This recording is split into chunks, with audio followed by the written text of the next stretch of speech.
Welcome to the fastest growing fight show in the world, at least in our opinion.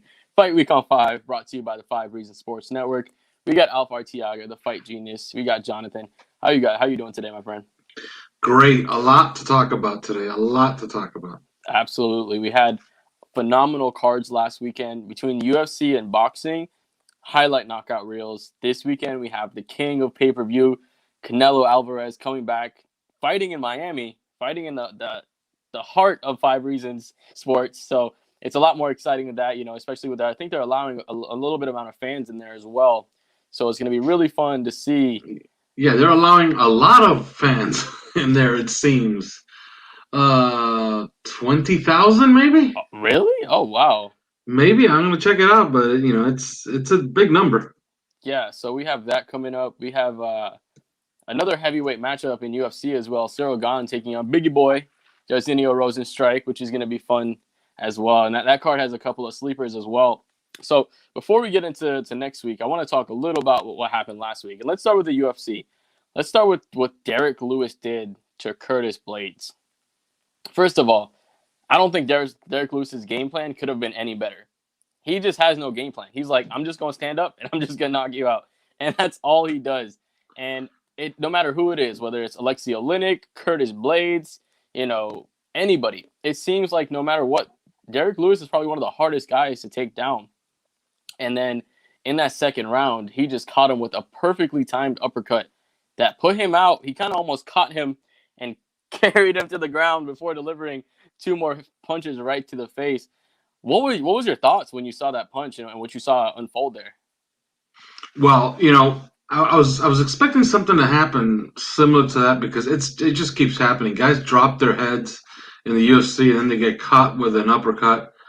And Derrick Lewis, for most of the fight, he looked like he was going to get dominated, but he was hunting for that one punch.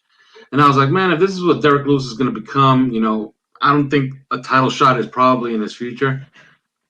But then he connected, and when he connects, he tends to lay people out. So yeah, I think arrow up on Derrick Lewis. Now we kind of know what's going to happen to him if he gets in with the best in the division, but we still want to watch, right?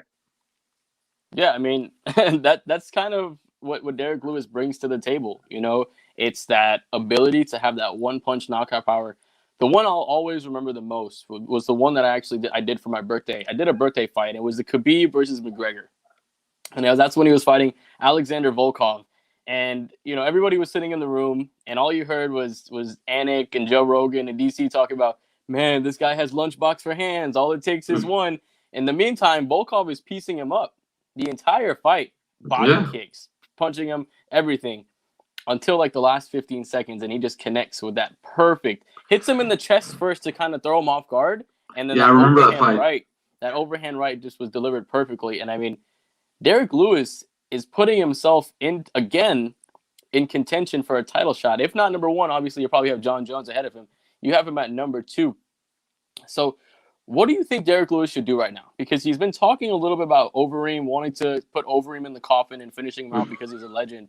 But he also has this opportunity where, if he waits maybe 6 months, because we have the heavyweight fight coming up in the end of next month, right?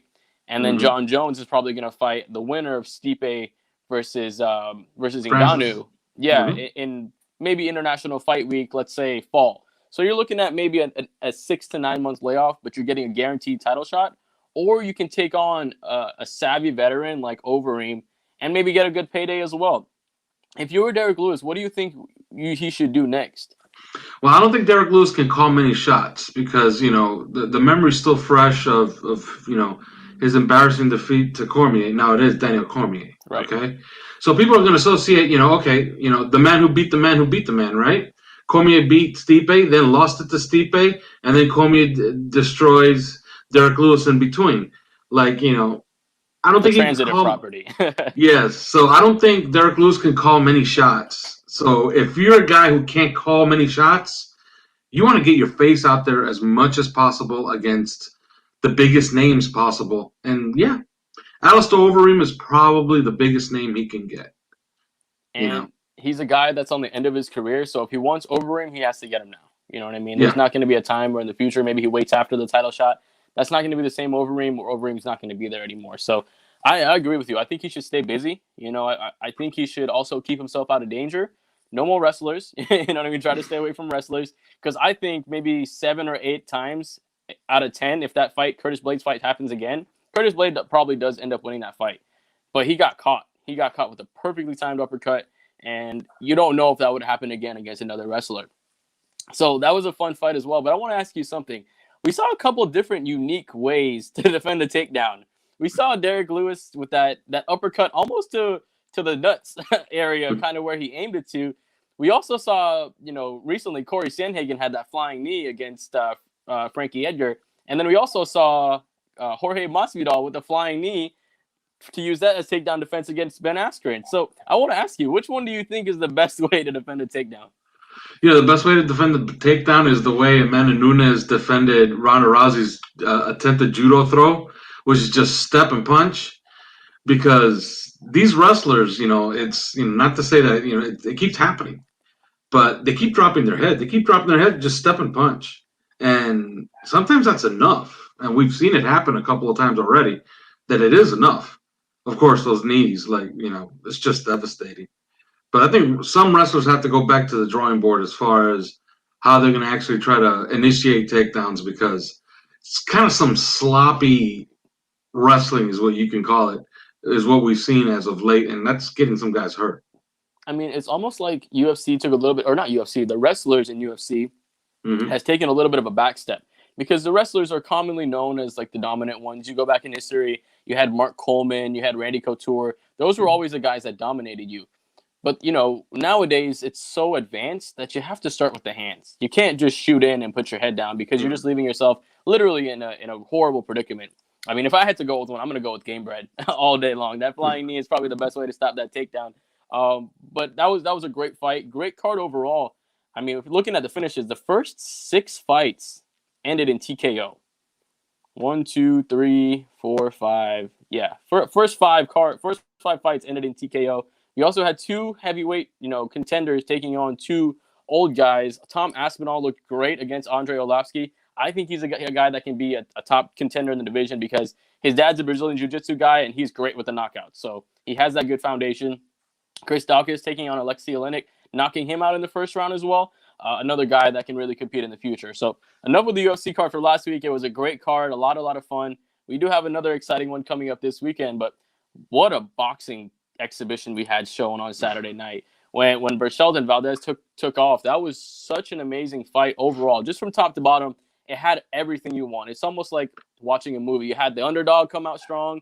You had the guy that you thought was going to win start to come on a little bit late in the later rounds of 5th and 6th and 7th, and then back again to Valdez, and then on that stone cold knockout at the end. What was your reaction to that fight? Oh, I was shocked. First of all, it was a great night of all combat sports. Like, I enjoyed both cards. I recorded the boxing, and I was lucky enough that as soon as the UFC ended, I put on the boxing on my DVR, and sure enough, I wasn't going to miss anything. The fight was just starting. So all I missed was the prelim, the fight before the co-main event. So as I started watching the fight, I was like, this guy is as advertised. And it's very rare in boxing when somebody talks up a guy as a number 1 contender for Miguel Berchelt's title that he actually delivers. But Valdez was actually the real deal. Yeah. And he showed what he's always showed. He's a dangerous opponent. And he throws these wild left hooks, and he stays in your chest for the entire fight until you could get rid of him.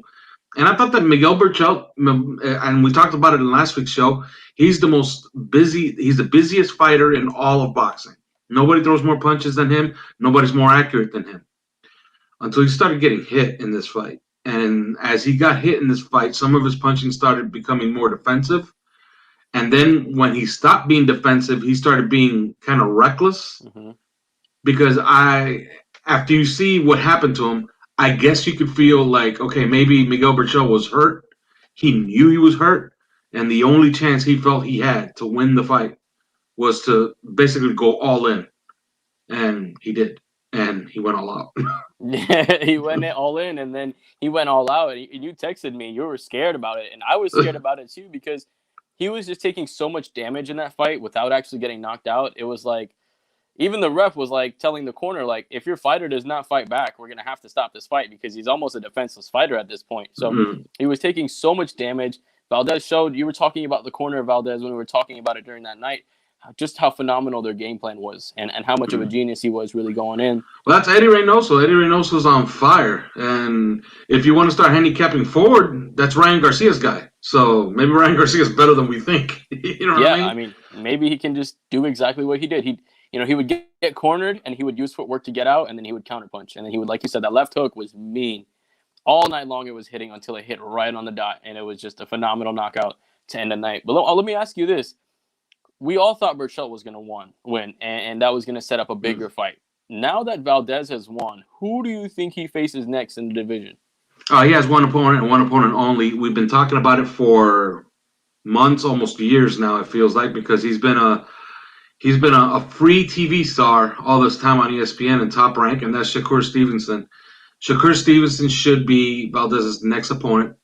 And you would ask, okay, why? Why does he get, you just beat Miguel Berchelt, which is a pretty big beat, to put that's a pretty good head to put on your wall, right? So why does he deserve Shakur Stevenson? Well, because Miguel Berchelt wasn't going to deserve Shakur Stevenson, and he got knocked out. So, what would you want? You want both guys to just stare at each other at 126 pounds and say, okay, that's nice that, that you're standing in my way and you hold one of the straps, but we're both going to vacate and go chase money at 130 or 135? No, let's settle 126 and 130 once and for all. And that's a fight that they can make because Valdez didn't take too much damage. He's okay. He didn't go to the hospital, which is strange for a fight where there was so much damage, so many punches exchanged. He didn't have to go to the hospital. He passed all his baseline tests. So he's ready to fight in 6 months. He's not going to be one of those guys that gets sidelined for a year. Miguel Berchelt, on the other hand, will be sidelined for at least a year. He had to go to the hospital, and he didn't pass his baseline test originally. Then he did pass them, so that's good for him. But, yeah, there's only one fight to make, one fight only. Valdez, Shakur Stevenson, and that should make pay-per-view, and that should sell. That should sell. Most, big boxing fans have been dying to see Shakur Stevenson in against a tough guy. This is a tough guy. And in such a great division overall, you know what I mean? You're the fight genius when it comes to boxing. You know everything as far as the promotions and how that works. What do you think the top fights are to make in that division right now? Well, as I look at it, if we're talking, if they're going to move on, then you're talking about take your pick. Teofimo Lopez could just sit there and say, all right, give me them, him. But I do think that they got to settle that first. I think they got to settle Valdez, Shakur Stevenson, and then the winner can talk about moving up, and then he gets added to the mix. But neither one should talk about chasing money 5 pounds ahead, Right. Settle the belts. Both of you got straps, unify the belts and proclaim yourself champ at 126, the king of 126, then move on. But if they're going to move on, Oscar Valdez is a good opponent for everybody because he has dynamite in his hands. Shakur Stevenson is a slick boxer. The rumor was that Haney could have been a guy that he could have gotten in with. But, yeah, I go right back to what I said originally. Like, there's no other fight to make. It should be Valdez, Shakur Stevenson, nobody else. Nobody else should get involved. That's the fight to make. They should make it in 6 months. It should happen. Yeah, and that's an exciting fight as well. Like you said, that's a great pay-per-view card as well. It'll be interesting to see what they do to stack the undercard. Correct me if I'm wrong. I did see something on Twitter. I'm not sure if this is just a rumor of going on. Did Teofimo did he get scheduled for a fight, or is that just rumors going around? He's supposed to get Damon Haney soon. I don't know if he already got scheduled, but if he got scheduled, that's great. Because, as I look at all the belts that are, by the way, Vasily Lomachenko got handed the WBO belt back because nobody wants to defend it, which is odd, okay? But Teofimo Lopez and Devin Haney, that should happen because both guys one guy holds the WBC Diamond and the other one holds the interim. So they got to consolidate the belts, although we know who the WBC champ is. You know what I mean? Right. But it's one of those things. It's one of those things like when Kobe Covington, like if he had the belt, but they already fought for the belt, but he still has the interim belt. You know what I mean? Like, who's going to fight for the belt? Like, Nobody who's wants the that actual belt. belt holder? Yeah, nobody wants that fake belt. Like, Nobody wants the fake belt, right? exactly. So, yeah, I would say Teofimo Lopez, Devin Haney, that's happening. Like, Actually, I just looked it up. ESPN just put it up about 4 hours ago. Teofimo Lopez against George Kambosos. Against who? George Kambosos? Okay, he's number one contender for the WBO, so that's a mandatory. Okay. Okay. Gotcha. Yeah. So that's going to happen. Triller is promoting that, and I'm not sure when that's going to happen, but we'll have that more for you. But yeah, so apparently he does have a fight scheduled against that guy. I'm not really sure. I haven't heard his name before. George Kambosos.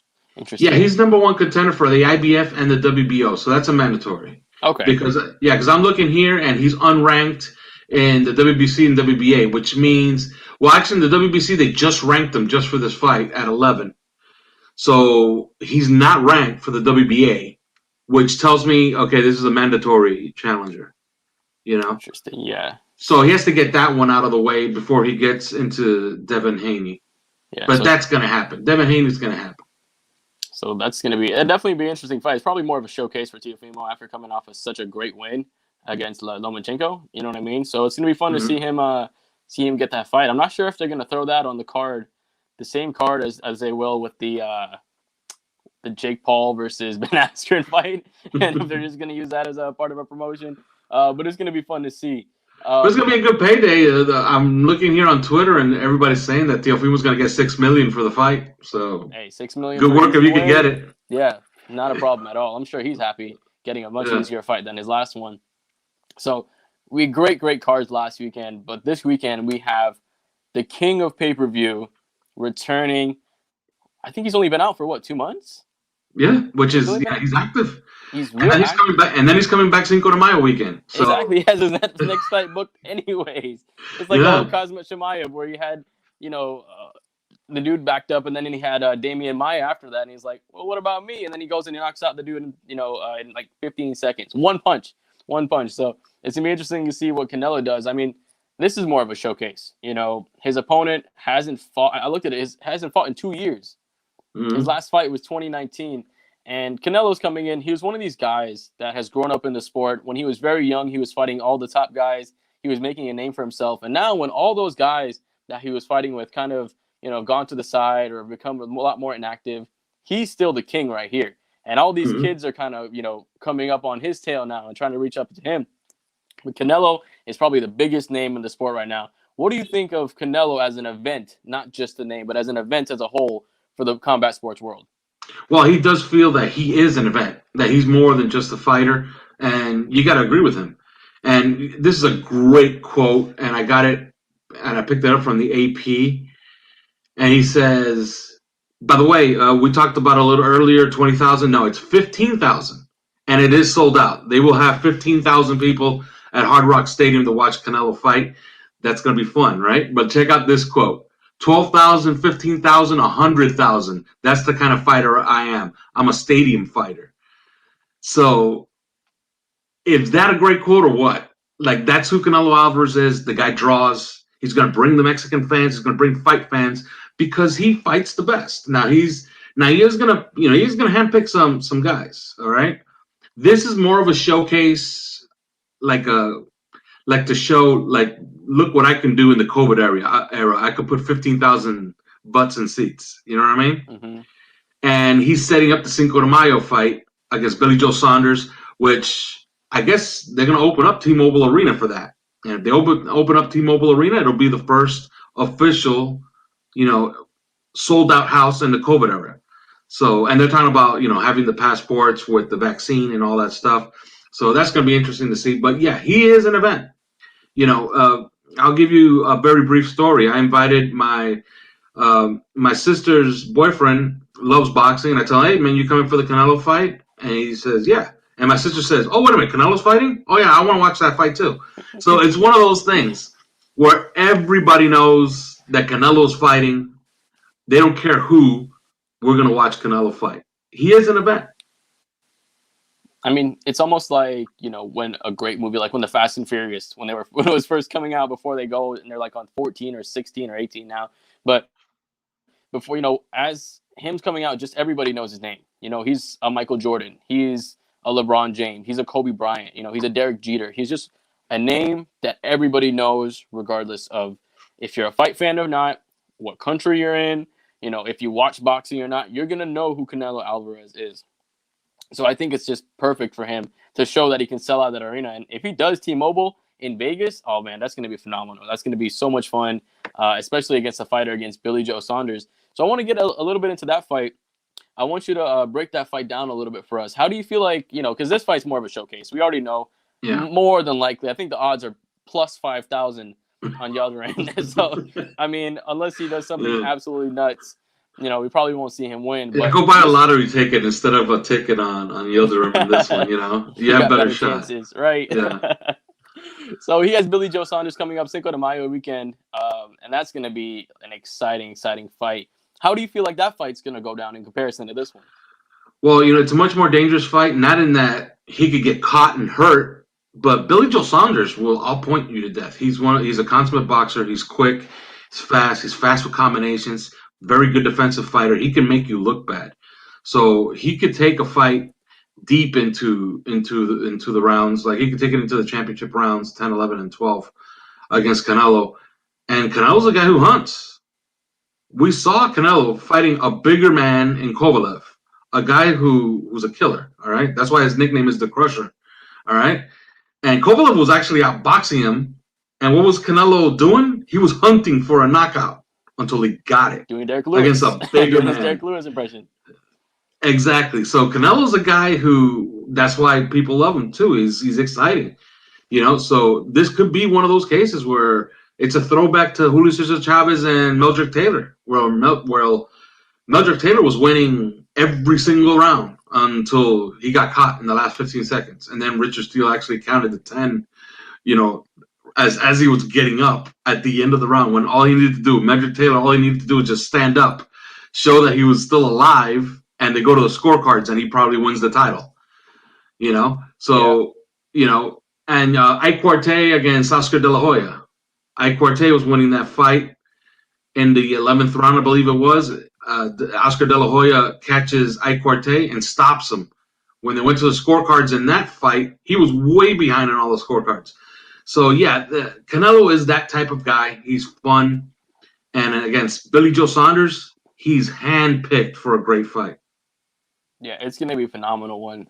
Like we were talking about, Cinco de Mayo weekend. He's having a couple of good showcases coming up.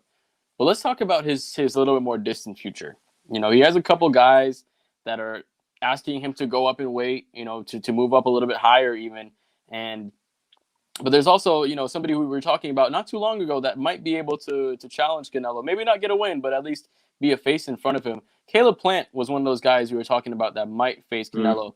Let's play matchmaker for Canelo and let's see what his options are. Outside of Caleb Plant, or even including him, what do you think his most favorable matchup are? And maybe as far as like getting that crowd and getting that sell and the competitive matchup he can get.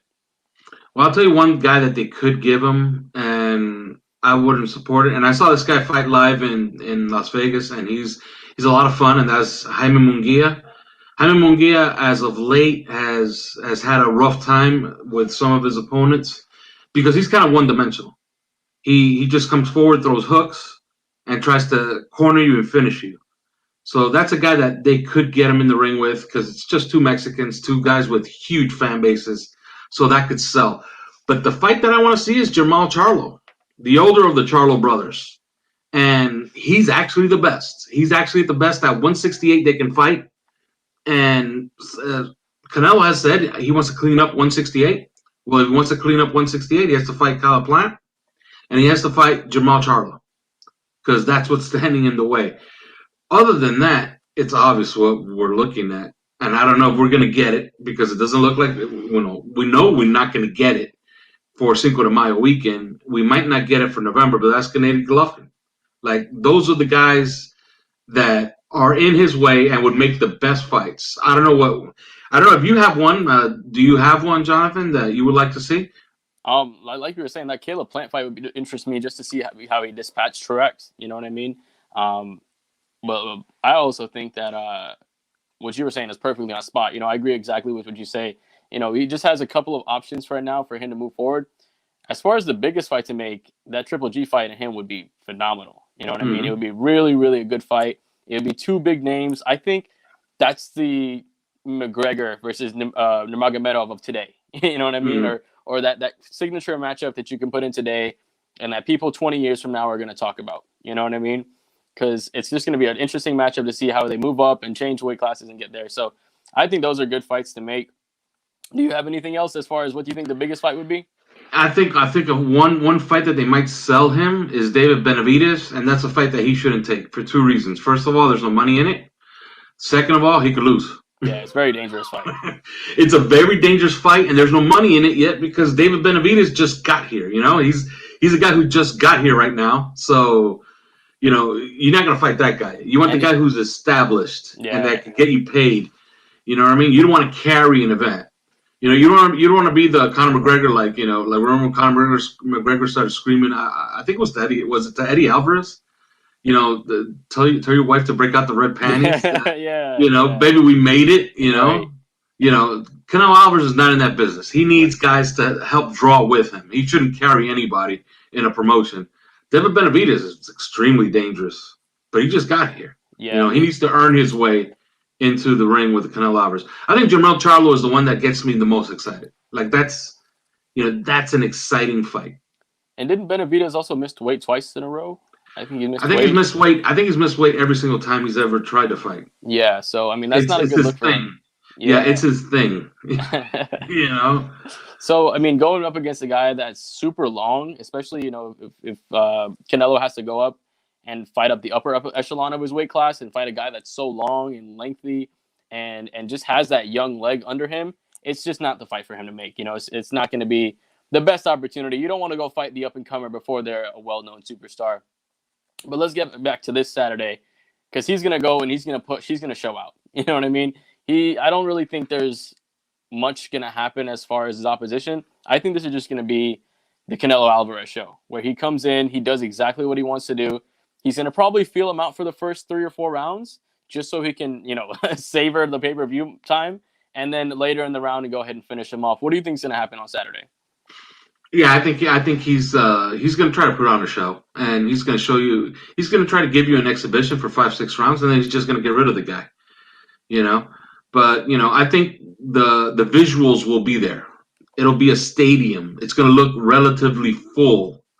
Because if you've ever been to Hard Rock Stadium, the lower bowl is so close to the field that if the cameras are just focusing on the ring and just goes out like that, you're going to see a packed stadium. And that's what he wants people to see.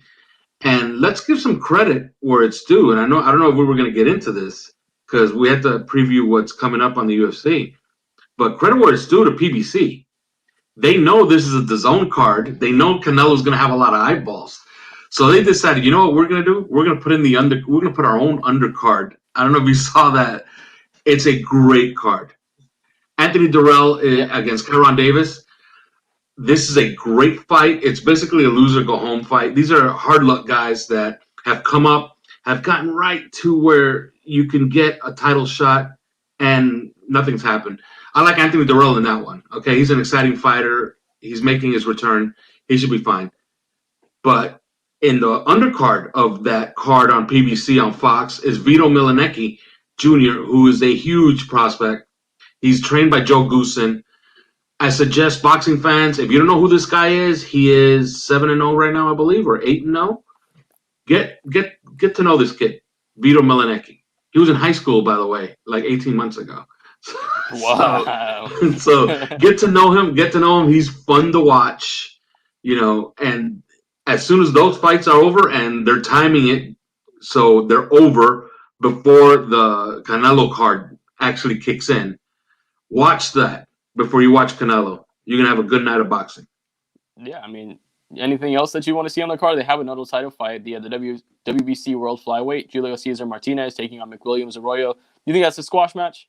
Yeah. This is all setups. Yeah, Jay Lee Jang taking on Jerry Forrest. That's another squash. Yeah, although as I look at they're all essentially setups, and These are mostly guys that are in Canelo's stable, that he wants to usher along, and he's bringing along to be on the undercard. You're never going to get a good undercard for a Canelo fight because Canelo is the show. That's why Exactly. you buy your ticket. Your ticket says Canelo on it. It doesn't say Julio Cesar Martinez, although he's the next fighter. Exactly. Couldn't have said it any better. Any final thoughts on Canelo Alvarez or this card Saturday at all? No, let's just hope he gets out of it nice and healthy, no cuts, and we'll see him in May. Yeah. See him, 2 times in the next 3 months, which is phenomenal. It's just going to be, he's just doing exactly what you want a prize fighter to do, which is just continue to fight and continue to sell because everybody wants to see him. So that's what you got to do. And by the way, go check out Ticketmaster. If you don't believe that Canelo is a king as far as drawing, go check out Ticketmaster the week of the fight. Which come on, we're 2 days away from the fight. All right.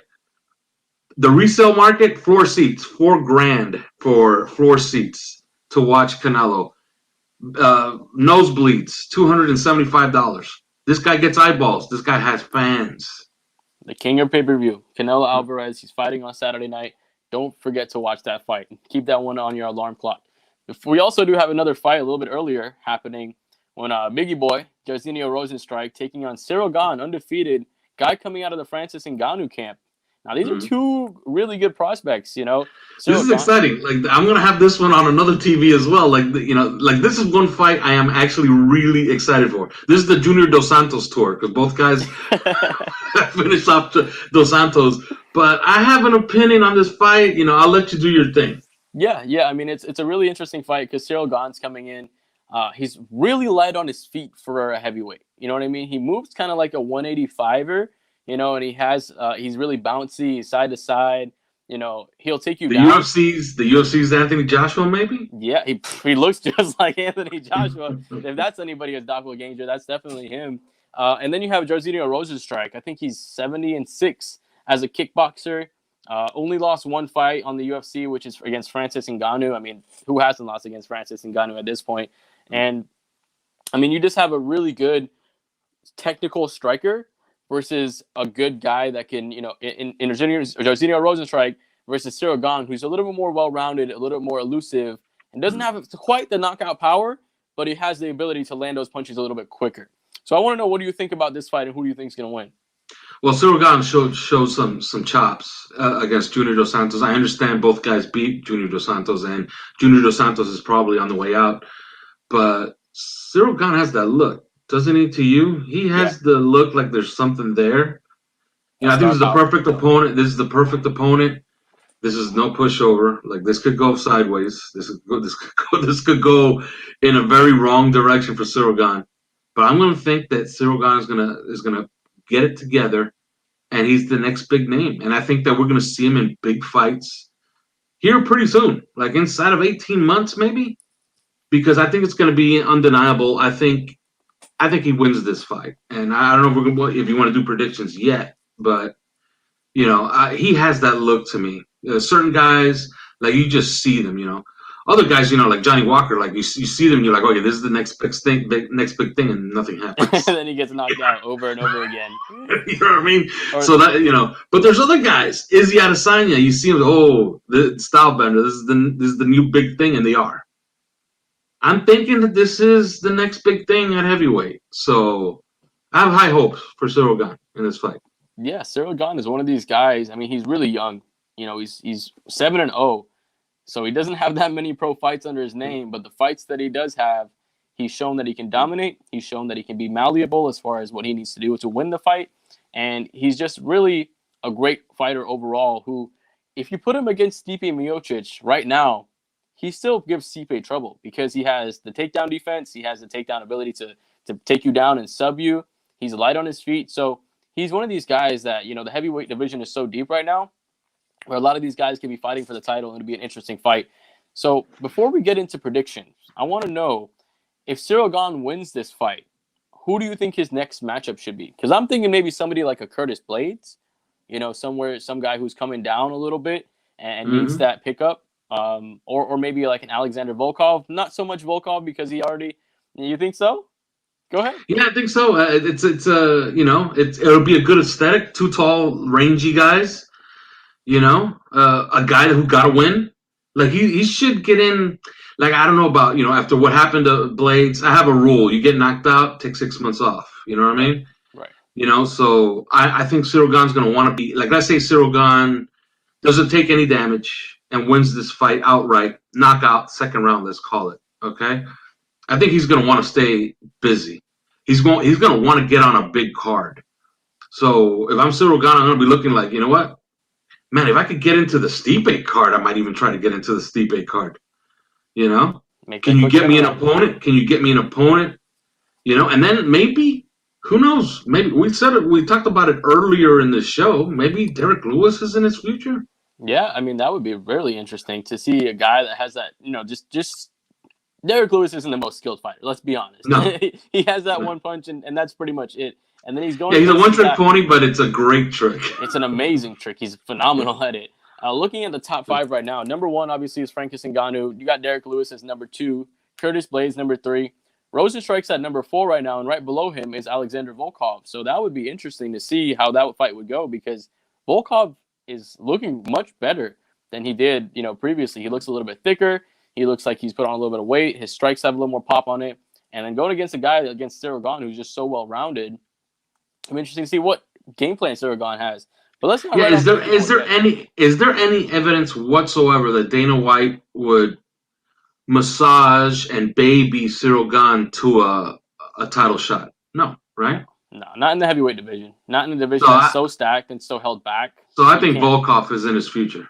Yeah, I think it would be Volkov or Blaydes. One of those two guys are probably going to be it. Let's talk about Biggie Boy a little bit because I think we're underrating him a little. 75 pro kickboxing fights he did. Also knock out JDS. You know what I mean? He came in, and he's been knocking other guys out as well. Not Francis Ngannou. Alistair Overeem dominated him for 5 rounds. Absolutely dominated for him. And it just took that one punch that he just pulled a Derrick Lewis out of his hat and just nailed him with a punch, busted Overeem's lip wide open, and finished that fight. So let's get into the predictions a little bit. What do you think that Jairzinho Rozenstruik has to do to win this fight? Well, I think he's going to have to stay behind a jab. And I know it's odd to say that the smaller man has to stay behind a jab, but he's going to have to stay behind a jab because right hands are going to be coming. And if you're throwing jabs, then the taller, rangier fighter that wants to throw right hands is going to be defending those jabs. You got to stay busy. You got to stay on the front foot. You can't let a big guy start mounting an offense because it's like it becomes like a rolling stone. It starts getting momentum, and he starts getting a rhythm for punches. And when a big guy has rhythm for punches and he starts throwing 1-2s at you, it's really a problem to defend against it. And then you actually look bad in front of the judges because really the only way to get away from a big guy that has a lot of momentum throwing a lot of punches is to run. You have to circle left and then disengage and then try to re-engage. That looks terrible for the judges, especially at heavyweight. Because if at a lighter weight, you could disguise it a little bit with footwork. At heavyweight, it just looks like you're running away not to get hit. I mean, you look at the Overeem fight. Yeah. The Overeem fight against Volkov, he was running away as he would circle left and just eventually literally just run away, trying to reset in the center. So it's hard to think, okay, you got to be on the front foot and throw your jab. That's what he has to do. And if he doesn't do that, if he's going to counter with this guy, he counters with Cyril Gane, he gets knocked out. He's going to have to be on the front foot. He's going to have to jab. He's going to have to do some boxing. Look for your spot. Pick your spots. I also like his low leg kicks. He has a really good usage of his low leg kicks. And I think a guy that's as well-rounded and is so bouncy as Cyril Gane, if Jairzinho Rozenstruik is able to employ this leg kick and really just slow him down over the first 2 rounds, this is the first 5-round fight for Cyril Gane. We got to remember that as well. So we don't know what he's going to look like when he gets into the 3rd, 4th, and 5th rounds because this is new water for him. We've seen Rozenstruik dominated, having to be on his back and work off his back against a veteran like Overeem and still have that ability to come back and finish the fight. So I think another part we just want to maybe think about is actually if that cardio of Cyril Gane. I mean, he has a phenomenal body. Honestly, probably not going to be a big issue, but it's something that we really should just worry about that he might have that issue going down, especially if he becomes down in the points.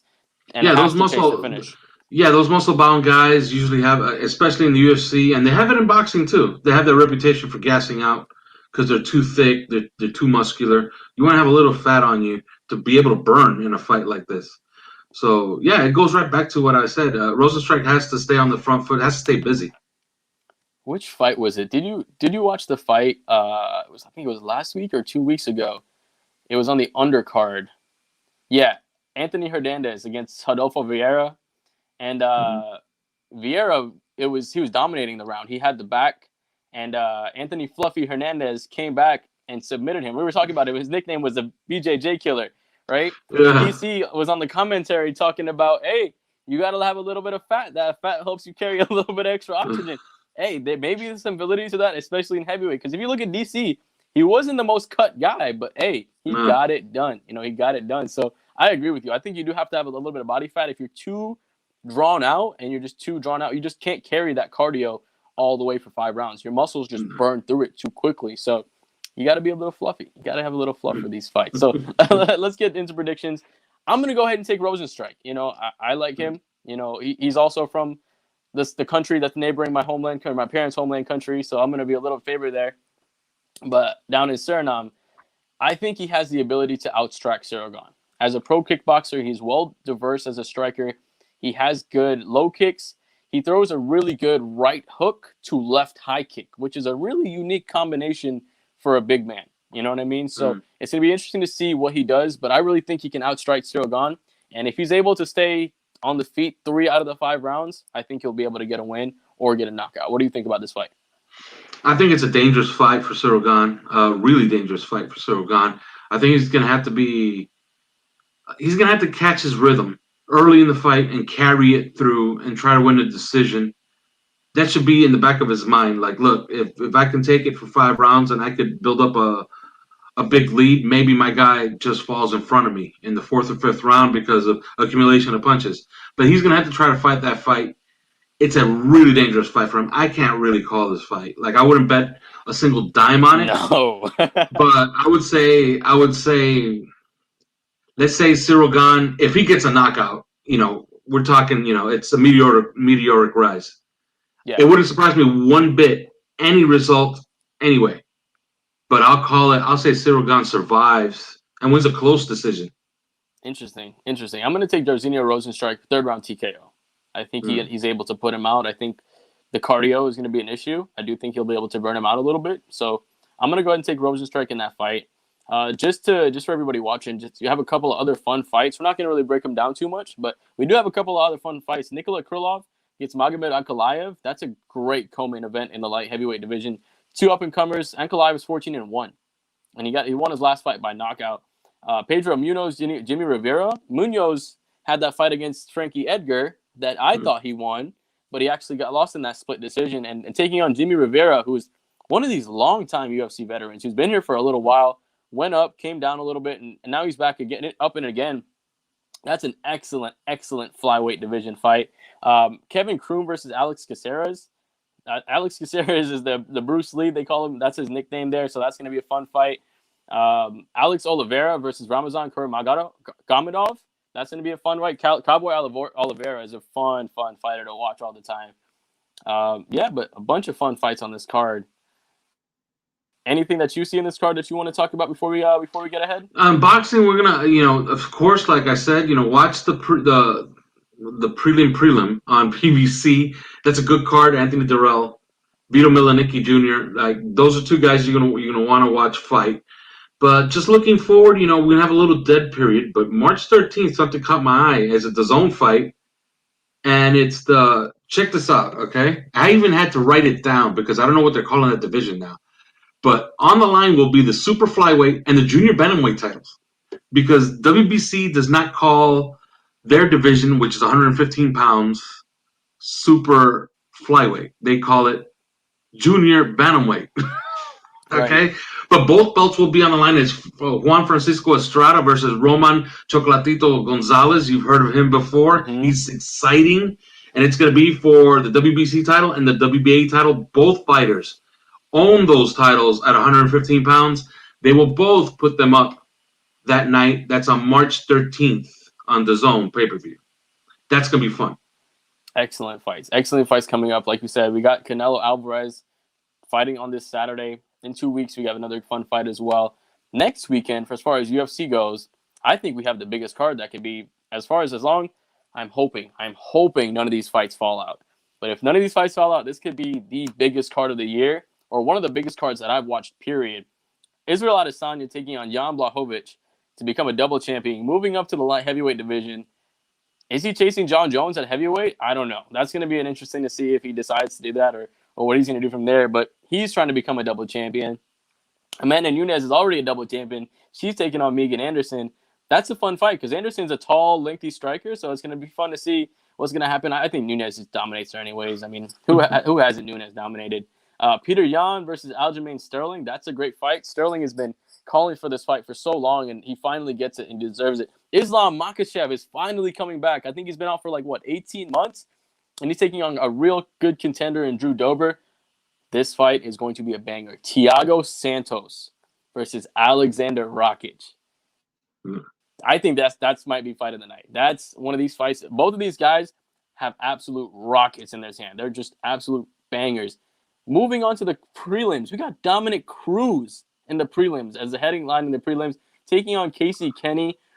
Joseph Benavidez in the prelims. You got Song Yadong in the prelims. And then in the early prelims, there's one guy as well that I want everybody to look out for.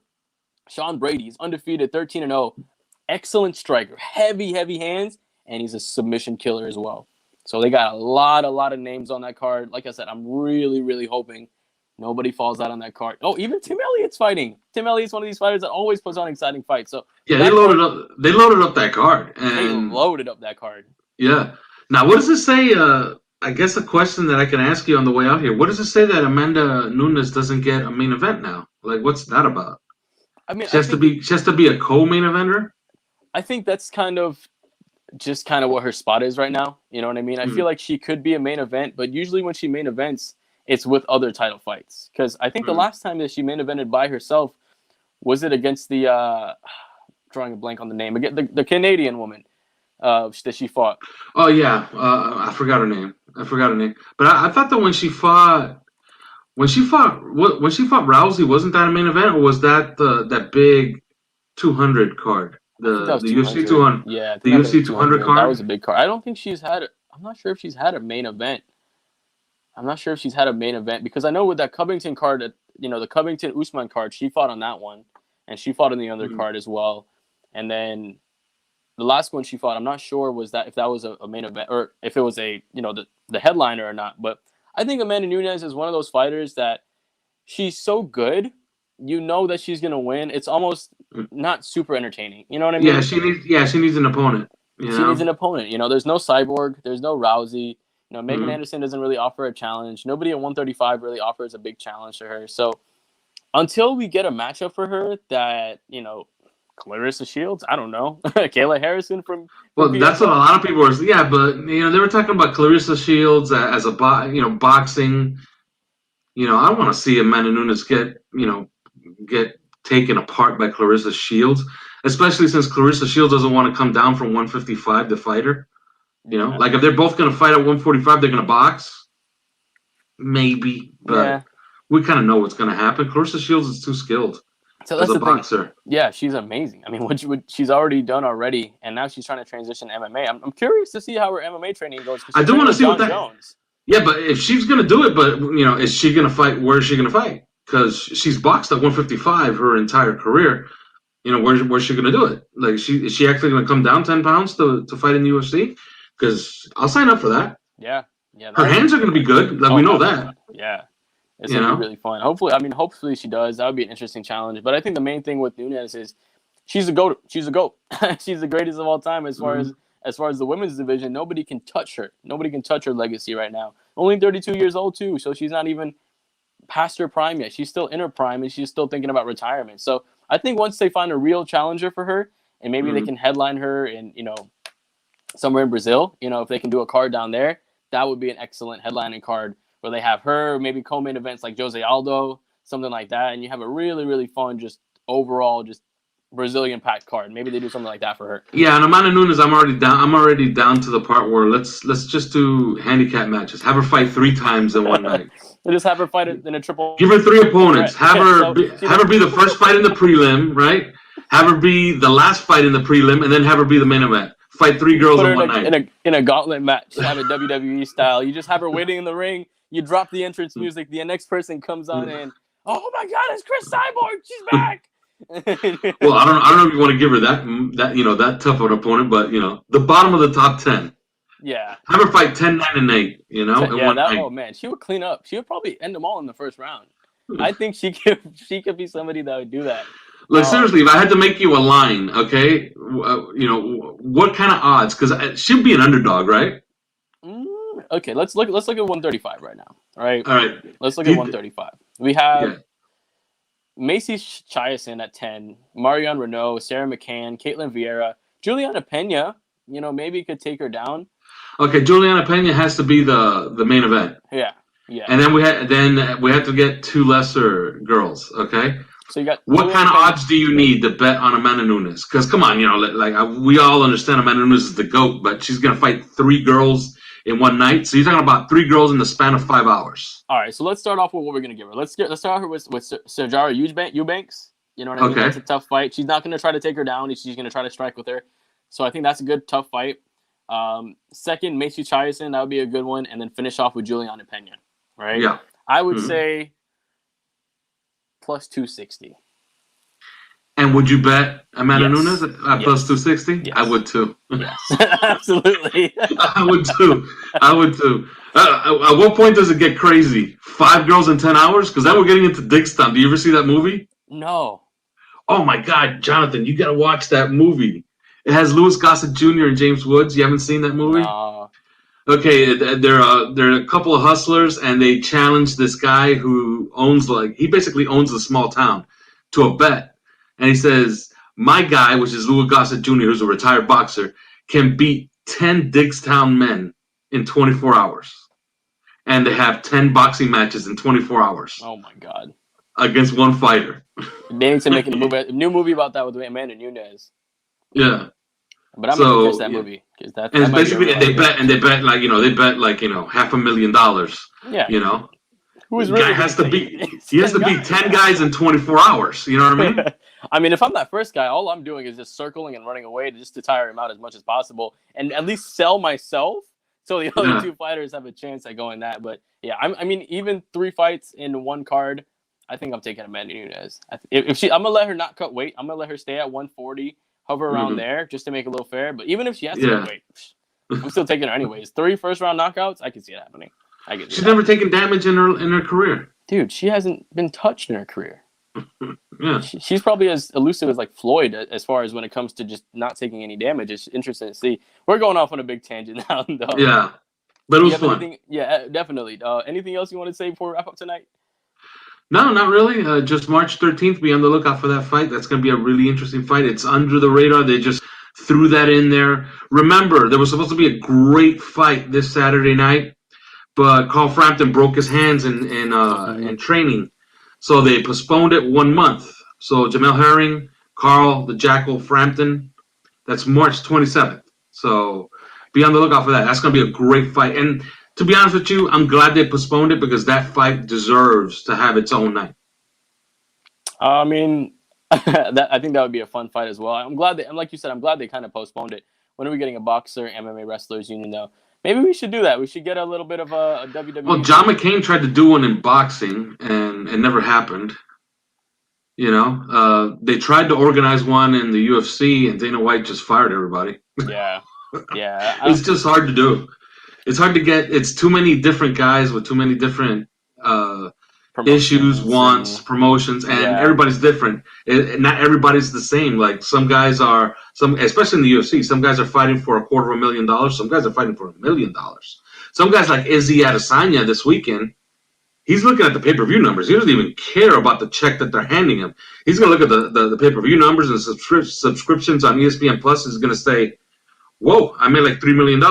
Oh, that's my check over there for fighting this guy for $1 million? That's nice. Deposit that. But yeah, let's check these numbers over here, the $3 million over here. So, too many different classes. And boxing, forget about it. Boxing on the same card. You're going to have Canelo this Saturday. He's going to be fighting. You think Canelo's going to get in that ring against anybody for less than $20 million? No. Canelo's going to get $20 million. Yeah. The first guy on the card might be fighting for $25,000. So you're talking about $25,000, $20 million.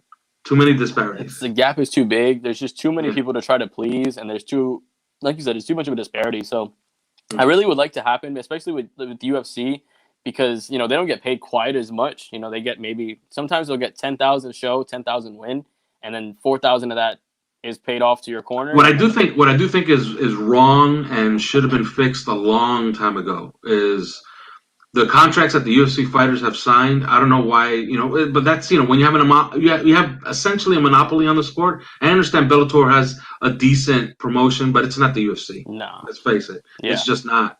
They don't have the best fighters. They have some entertaining fighters, but that's all they are. They're very top heavy. They're top heavy.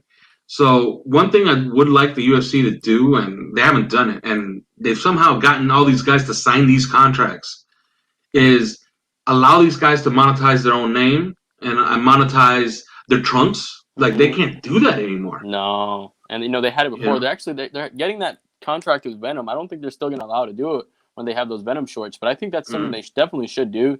I even remember in the older UFCs, when you'd have them walking out, or not walking out during the introductions, behind them, they'd have that big poster of with all the sponsors.